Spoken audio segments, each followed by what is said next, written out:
One. Hi, I'm Dr. Stella Uwagu. I'm CEO of Sustainable Demonstration Farm, SDFarms for short. I got into agriculture from the lens of the right to health.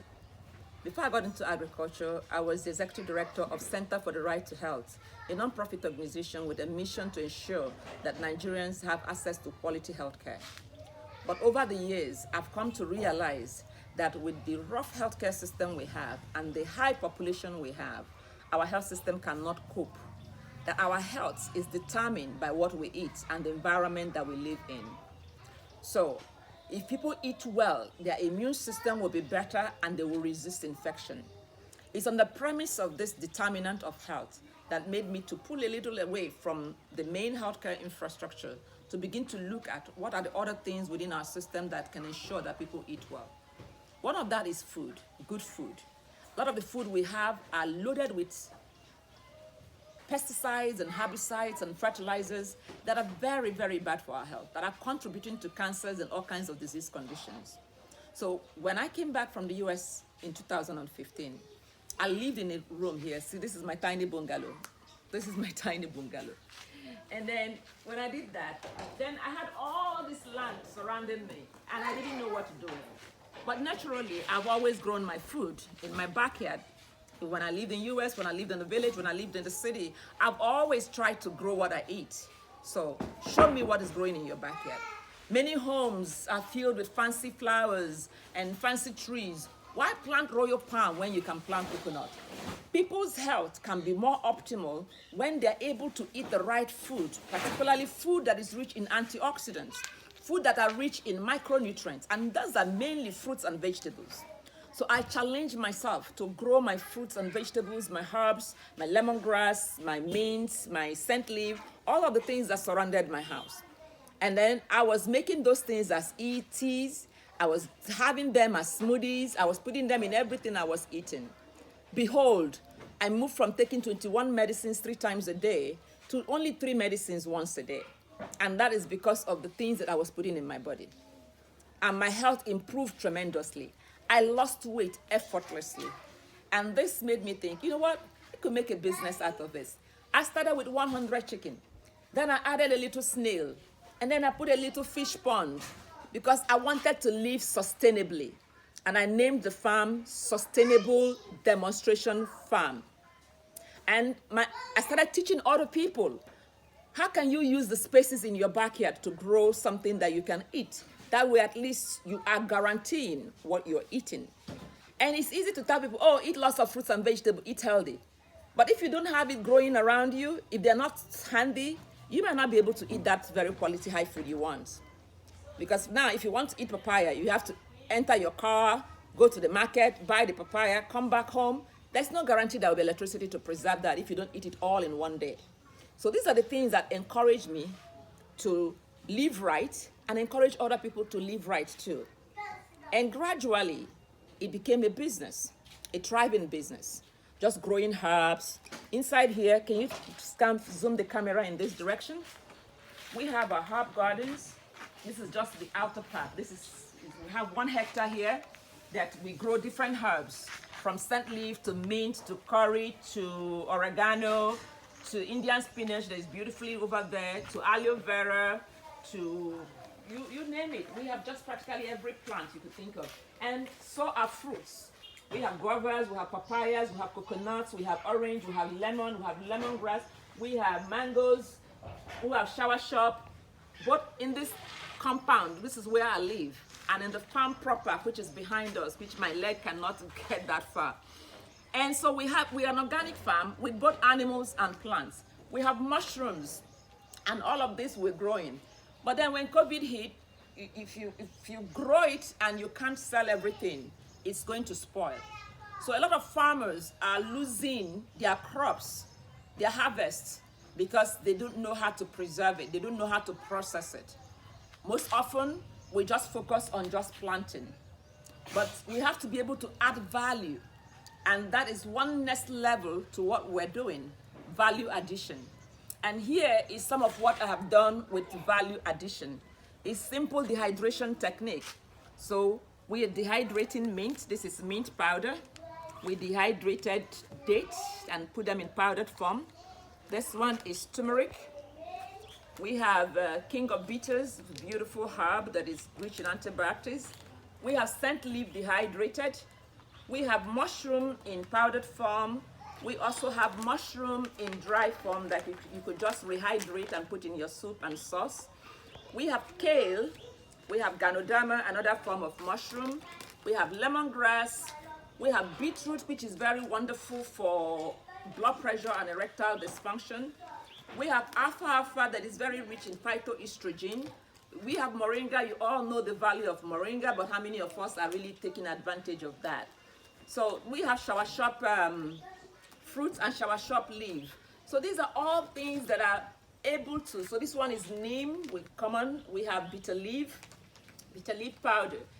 One thing hit me when I came to America and I saw an advert of bitterleaf capsule, and they wrote "Made in America," and I started asking myself, when did America start producing bitter leaf?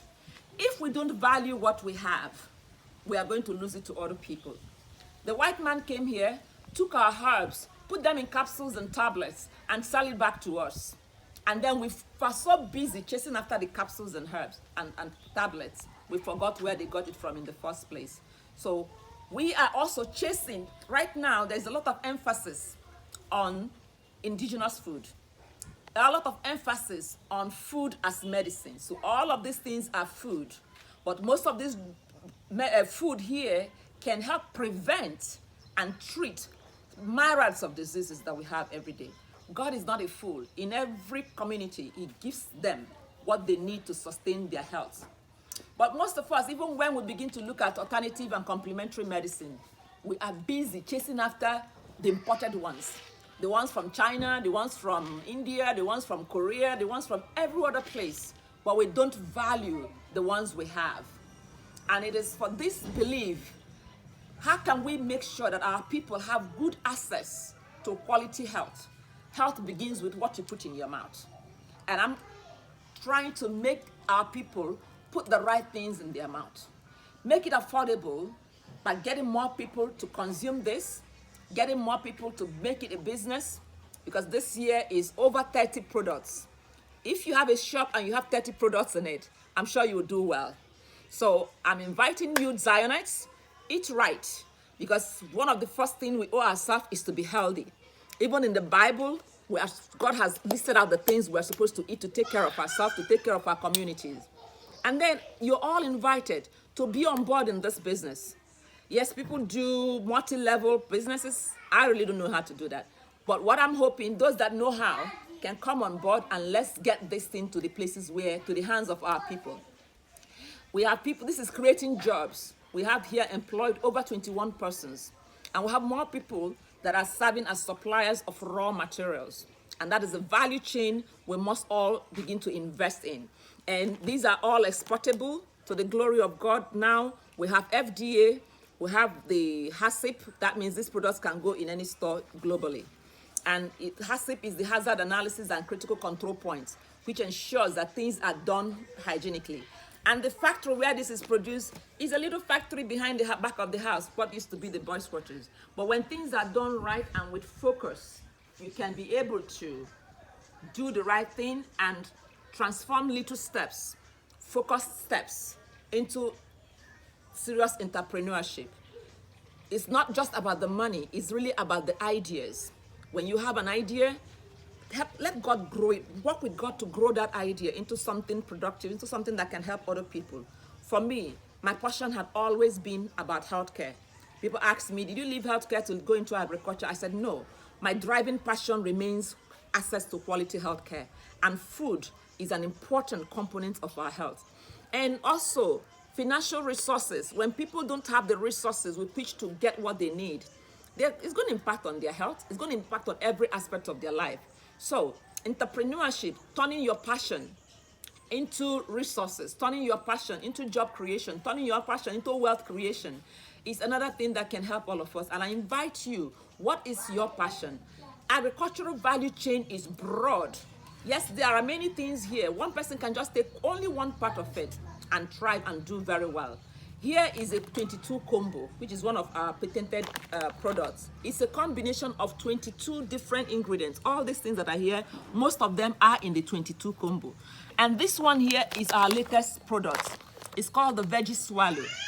The idea is that a lot of people are trying to get healthier. A lot of our food is heavy in carbohydrates. And yet a lot of people have conditions that do not require them to eat high-calorie meal. What are the alternatives? When people cannot get pleasure out of food, sickness becomes like a curse. So what we're doing is produce things that will enable people's health to thrive. So the Veggie Swallow is made from cabbage. If you turn over there, you can see loads of fresh cabbage that's just been delivered. And this is going to be cleaned, dehydrated, and dried and grounded. And it's grounded into powders. And then it's enriched with this mushroom that we have here. This is dry mushroom, but it will be powdered, and that enriches it. Because you ask people to eat mushroom, they tell you, oh, I don't know what to do, how to eat mushroom. So we've made mushroom accessible. We've infused it into food. So that is value addition. And I'm sure you guys have other different ideas. Where the idea of cabbage came, when people tell me, oh, we grind our cabbage, then we'll have to squeeze it in cheesecloth and do all that. I said, that's too laborious. So now we have taken the labor out of this. Some people say, oh, I can grind my ugu, I can grind my bitter leaf and drink it. How many hours of your life are you spending doing that? But the principle, our value proposition is that we bring you convenient food, convenient nutrients, that you can carry in your handbag. You can travel anywhere in the world with it. Nobody's going to stop you, but then you should be able to get your nutrients anywhere in the world you are. This is kale, another very powerful vegetable. That's some of it growing over there in continent. And like we tell people, it doesn't matter. You don't even have to make a business out of this. You can really start in your backyard. This is planter box. We have aloes growing in pots. People come here and buy a whole pot. I sell each of that pot for 3,000 naira. This here, this corner, that is pomegranate that is growing in the tree. Right here, in that container. Yeah, that's pomegranate. That's pomegranate tree. I have about 7 of them, and by God's grace, it's going to grow. Each one pomegranate tree will be sold for at least 6,000 naira along the line. And this is just a hobby, and gradually it's become a business. Over there is Indian spinach, growing lusciously. Isn't that beautiful for your landscape, what we call edible landscape? Yet, it is a vegetable that is loaded in every vitamins you could think of, proteins, and it is packed loaded. There are more growing over there, but we covered it because the lizards and stuff won't give us a break. You can show them the king of beeches down the line. So every space is purposefully utilized. Come over here and show them potato growing in bags, potatoes and water leaf growing in bags. So over here, that you have cement ground, that your floor is cemented, is not an excuse.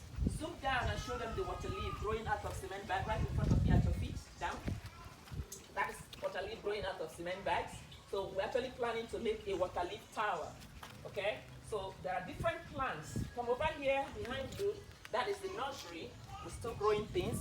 That there is beetroot growing in nursery. We're still going to transplant them very soon. You can walk over there, you can just show them, zoom in and show them a little bit of the things we are growing. So I'm going to stop so far and have you ask questions. It's unfortunate that my legs would not let me come over, would not permit me to get into the farm so I can show you the animals and show you the pigs and show you the mushroom pen. But hopefully in the near future, I should be able to do another video and show you a little bit of my life in the farm and how you can turn your passion to wealth. So I look forward to taking all your questions. God bless you. Thank you.